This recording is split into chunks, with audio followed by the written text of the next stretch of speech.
Hey everyone, Catch 'em All Collectibles here with a pretty exciting video. So anyone who has been following the YouTube or follows my Instagram, I went to Vegas last week and I bought into the Pokemon Saves the World box break. So I actually bought two slots, and Nick and I, old school Pokemon, went 50-50 into them. I'm going to show you the recording of my pack breaks. He'll probably show you on his channel. This is going to go live on Monday, and our podcast will go live on Thursday, where we'll really probably talk about Vegas the whole time and get more into the details. But for this video, I just wanted to show the breaks. Anyone who already knows, who's had it spoiled, I did pretty well. First, before we get into it, so the pack breaks, when each slot you got an unlimited, a Shadowless, and a base first edition. I did tell this story on E4 and to a couple people because there was almost a disastrous turn of events with my packs. So yeah, in this video, you're only going to see me open the Shadowless and the base first edition. I've opened tons of unlimited, well, several unlimited boxes years ago, and I pulled Charizards, and it ended up being a non-hollow last anyways. So I'm not too bummed that I missed my unlimited pack. But my Shadowless and first edition packs were almost opened up by someone else. So the way that it all worked, at the start of the draw, they drew these little balls out of like a raffle type thing. So Nick had slot 27 and I had slot 29. In between, there was supposed to be someone else. Well, when Nick went up two before me, he opened up his packs.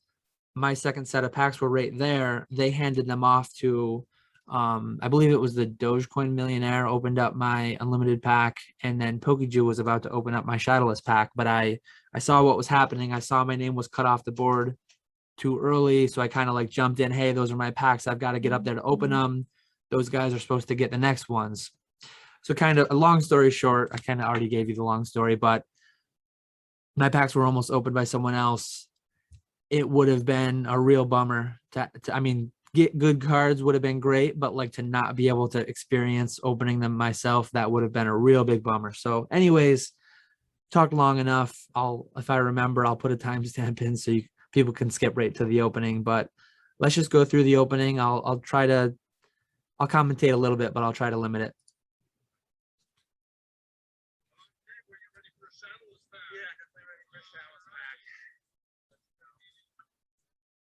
There's Radar right in the front. You can see front middle.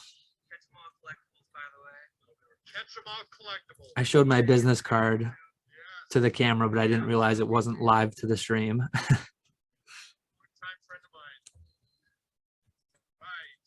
I was so nervous. There was actually people in the Pokenomics Discord, which feel free to go check out Pokenomics on Patreon, that were keeping track of how many hollows were hit in each pack, in each box. So I knew that my chances were about 1 out of 3 to get a Shadowless hollow, and they were nearly guaranteed to get a first edition hollow. Here it comes. Here it is. Shadowless Charizard. I didn't even realize until I watched it back, but Gary did have a pretty good reaction. I'm not a big reaction guy, so like I didn't react too crazy, but the crowd did react pretty decently. Not nearly as well as the Super Duper Danny pull that was earlier in the break, but yeah, super exciting.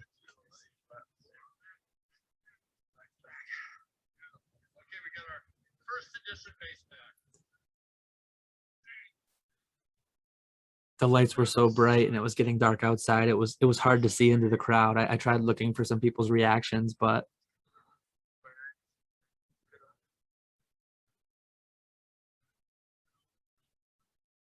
no spoilers. You can hear Radar saying it's a hollow from the crowd. Two Shadowless Green Wing Charizards. What do you think of that, John? Out of that box. I know. You're the one who handed me the box.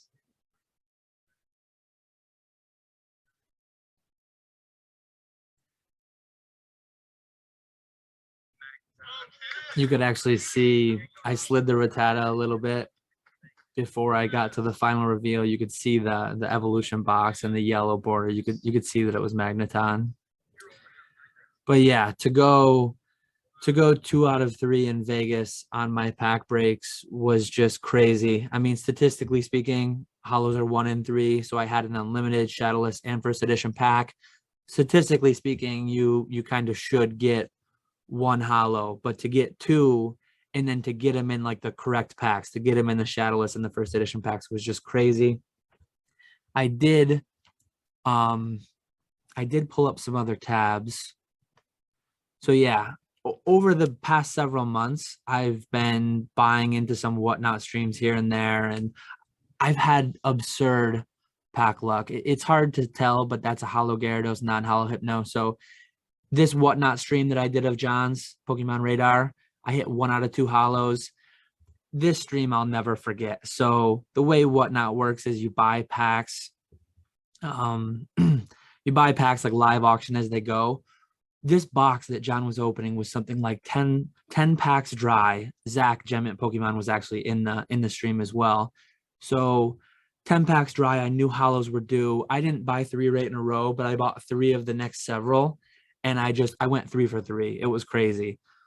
So I don't have a picture of it. I don't know where it went, but I also bought into ZNG James, one of his pack breaks once for Team Rocket back in like February. I went 2 out of 3 hollows in that. They weren't great hollows, but still. My over these 4 breaks that I did, the 2 Pokemon Radar ones, the ZNG Emporium, and then the Vegas one, I went 8 for 11 in hollow pulse. Like absolutely absurd luck. It makes me afraid to buy any in the future because like I feel like I'm gonna regress to the mean and I'm gonna have a long streak of non-hollows. But yeah, just incredible experience being in Vegas. I won't get too much more into it because at the end of this video, I'm actually gonna tack on. It's funny, I bought a Team Rocket first edition box a couple months ago now, I think, right around a couple months ago when the whole PWCC eBay split happened. I bought it from an E4 member. I'll talk about it more there, but midway through the video, I kind of talk about how I won't be going to any events in 2021. I'll be waiting until 2022, but I'm so glad I accidentally won those golden packs. They went for way cheaper than I expected. It was so much fun going down, hanging out, meeting a bunch of new people, seeing a bunch of old friends that I made friends on the forum and eBay years ago, hadn't seen since Worlds 2019. So yeah, really, really exciting time, and so much to talk about in our next podcast. But anyways, I think that is all I had to show you here. Yeah. So that's all. Yeah, there's just a good shot of that hollow getting hit right when I pulled it out of the pack. So yeah, I appreciate you all watching, and we will cut over to me talking about how I'm not going to be traveling and weighing out the packs from a first edition Rocket box that I bought. So I appreciate you all watching, and I will catch you all in the next clip. Hey everyone, Catch 'em All Collectibles here with a really quick video.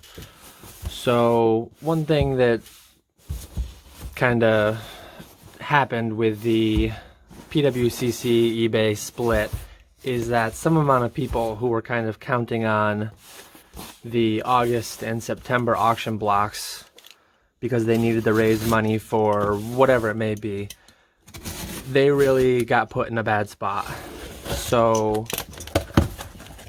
I actually saw somebody talking about being affected in that way. It was somebody from the forum. I reached out to them. I actually offered them. I've been kind of joking about doing a second lap of opening every booster box. I don't think it's going to happen in any way. The EX era, a lot of the Diamond and Pearl, they're just a complete loss if you open them, but I think a lot of the WotC boxes are still, especially if you're selling like the light packs for people who grade them or grading the light packs yourself, I think it's still a reasonable endeavor. So I just wanted to capture this on video quick. The member that it came from and the fact that it went through PWCC kind of as a middleman. I had no concerns over the authenticity of this box, but I figured I could do a video of it, talk a little bit about that.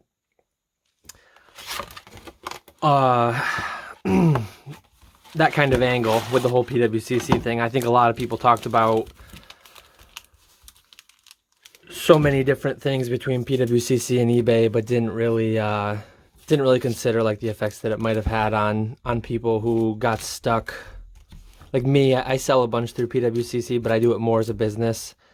I'm not really selling anything on a monthly basis that I need that cash flow. So yeah, I guess I provided a bit of liquidity to that person who was affected. I actually paid an amount. I paid $10,500, and some boxes in the meantime have gone a little bit lower. But I locked this in, man of my word. I've not been bidding on other ones. If I wasn't gonna leave the person high and dry after we came to an agreement. There was a little bit of delay as far as getting the item curated back into their vault and then when they were able to ship it and all that. But yeah, I mean, I was happy to pay.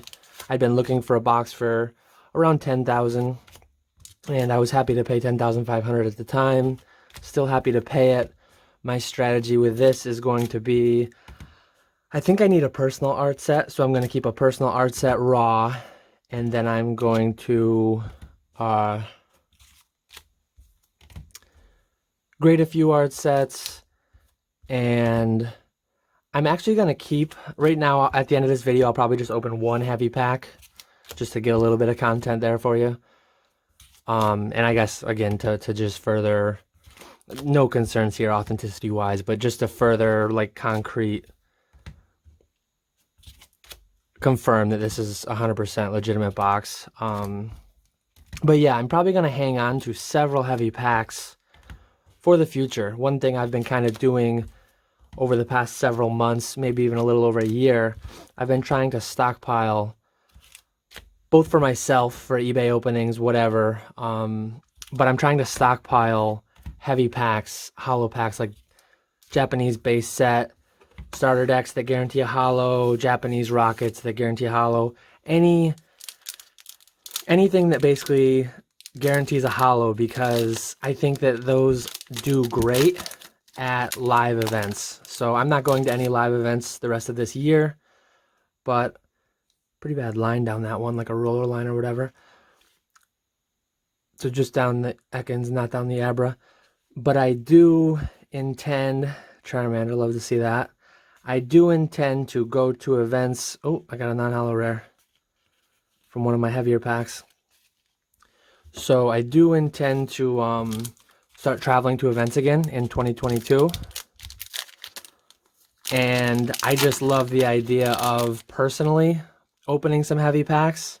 When I open them myself on camera, it's like, okay, whatever. Okay, there's a Dark Arbok hollow. So I really love the idea. Like when I went to Worlds in the past, 2018, 2019, I brought stuff to open because that's the favorite part of the hobby to me. And doing it on my own, recording it, I mean, I enjoy it a lot still, but it's just so much more hype when you do it in front of a crowd and you get that Charizard pull or whatever. Yeah, that was definitely the non-hollow wheezing. So I kind of rushed through the weights and I only came up with 11 heavy packs and one of them was a non-hollow. So I'm going to have to do a little bit more deliberate, slower weighing of these and double check them all. But yeah, having that inventory, having heavy packs to either open myself at events or to sell to people who want to open at events and get that experience, I think it's just an amazing item to have. And then just like long term, as far as investment, these boxes have come down a ton. I think they might still have a little ways to fall, but I'm not entirely sure. But yeah, the boxes seem to sell for roughly 36 times the cost of a light pack. So when you're able to buy a box, get guaranteed 12 hollow packs, 24, well, 12 plus or minus 2, let's say, 24 light packs, you grade or sell the light packs, and then yeah, you're kind of you don't have a box, but if the box does well, the heavy packs do well too. So it's a decent longer term investment, I think, as well. So yeah, that's kind of my thoughts. We got to see a Dark Arbok hit, so maybe I